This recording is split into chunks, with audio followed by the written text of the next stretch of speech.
বইমেলা কি হবে? তোমার সঙ্গে শাল জড়িয়ে হাঁটবো আবার কবে?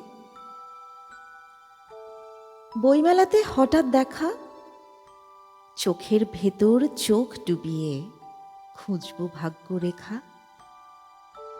আবার যদি বইমেলা না হয়, এবার দেখা না হলে হয় ভাগ্য বিপর্যয়। বইমেলাটা সত্যি না হলে তোমার সঙ্গে ফাগুন মাসের সব আয়োজনই জলে। বইমেলা কি হবে? তোমার সঙ্গে নতুন গল্প ধুলোয় পড়ে রবে। বইমেলা কি হবে?